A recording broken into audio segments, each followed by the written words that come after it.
Most respected Principal Sir, HM Sir, dear teachers and lovely students, good morning to all again. आज हम एक भारत श्रेष्ठ भारत कार्यक्रम के अंतर्गत सभी एक प्लेज ग्रहण करेंगे। सबसे पहले मैं एक भारत श्रेष्ठ भारत कार्यक्रम से संबंधित महत्वपूर्ण जानकारी आपके साथ शेयर करूंगा। एक भारत श्रेष्ठ भारत कार्यक्रम 31 अक्टूबर 2015 को भारतीय प्रधानमंत्री श्री नरेंद्र मोदी जी के द्वारा शुरू किया गया था और इस कार्यक्रम का मुख्य उद्देश्य है भारत के सभी राज्यों और केंद्र शासित प्रदेशों के बीच सांस्कृतिक संबंध स्थापित करना। इस कार्यक्रम के अंतर्गत भारत के सभी राज्यों और केंद्र शासित प्रदेशों को एक दूसरे राज्य के साथ भागीदार राज्य बनाया गया है और हम वर्ष भर एक कैलेंडर जारी किया गया है। उस कैलेंडर के अनुसार जो भी भागीदार राज्य हैं वो आपस में एक दूसरे राज्य से संबंधित बहुत सारी गतिविधियों का आयोजन करते हैं। एक दूसरे राज्य की संस्कृति से संबंधित, धर्म से संबंधित, वहां के खान पान से संबंधित, वेशभूषा से संबंधित एक दूसरे के साथ अपनी संस्कृति का आदान प्रदान करते हैं।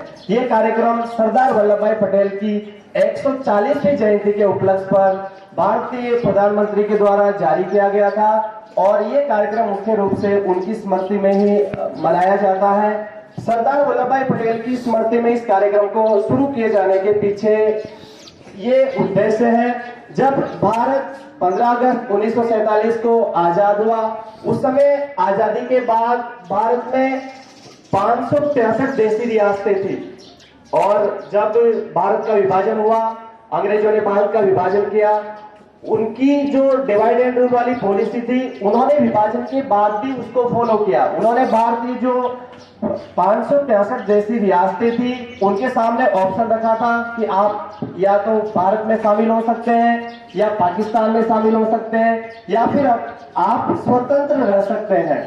तो ये भारत के एकीकरण के सामने एक मुख्य समस्या थी। जब भारत स्वतंत्र हुआ तो सरदार वल्लभ भाई पटेल भारत के प्रथम गृह मंत्री और उप प्रधानमंत्री भी थे, तो उनके सामने ये सबसे बड़ी समस्या थी कि भारत का एकीकरण किस तरह किया जाए।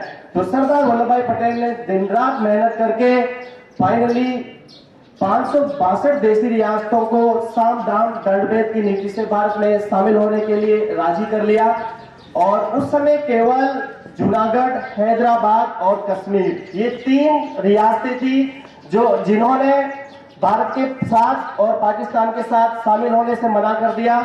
लेकिन उसके बाद भी सरदार वल्लभ भाई पटेल ने कोशिश की और जो उस टाइम पे जूनागढ़ जो अभी वर्तमान समय में गुजरात में है, वहां का शासक उस टाइम पे महाबत खान था, उसकी जो साइकोलॉजी थी वो ये थी कि मैं पाकिस्तान के साथ शामिल होना चाहता हूं, लेकिन वहां की अधिकांश जो जनसंख्या थी वो भारत के पक्ष में थी और कुछ समय बाद वहां पे सरकार चेंज होती है 1948 में और जो सरकार बदलने के बाद सरकार ने भारतीय सरकार को एक पत्र लिखा, उनके अनुसार अपनी सहमति दी कि हमें भारत में शामिल होना है।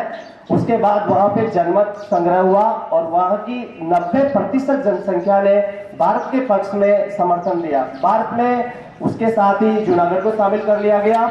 हैदराबाद की भी उस समय बहुत बड़ी समस्या थी। उस समय जो हैदराबाद का शासक था उस्मान अली, वो पाकिस्तान के जो मोहम्मद अली जिन्ना थे उनका बहुत क्लोज फ्रेंड था, तो वो भी चाहता था कि हैदराबाद पाकिस्तान में शामिल हो। लेकिन सरदार वल्लभ भाई पटेल ने उस समय पूरी आर्मी गृह मंत्री थे तो इनके कंट्रोल में थी। सरदार वल्लभ भाई पटेल ने भारतीय प्रधानमंत्री के निर्देशानुसार एक स्पेशल ऑपरेशन चलाया वहां पे हैदराबाद को भारत में शामिल करने के लिए, ऑपरेशन फॉलो।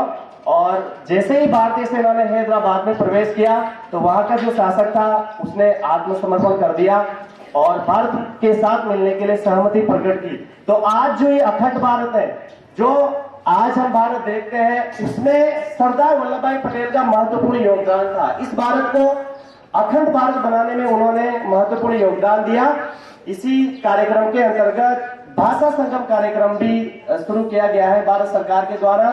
इस भाषा संगम कार्यक्रम का उद्देश्य है भारतीय संविधान में उल्लेखित 22 भाषाओं के जो साधारण वाक्य हैं उनको सभी जो केंद्रीय विद्यालय, नवोदय विद्यालय के विद्यार्थी हैं उनको उनका ज्ञान करवाना, जो बेसिक वाक्य हैं उनके साथ शेयर करना। तो भाषा संगम कार्यक्रम के अंतर्गत हम आज एक प्लेज लेंगे और आशा करता हूं मैं हम सभी भविष्य में जिस भाषा को सीखने का हमें अवसर मिलेगा उसको हम सीखेंगे।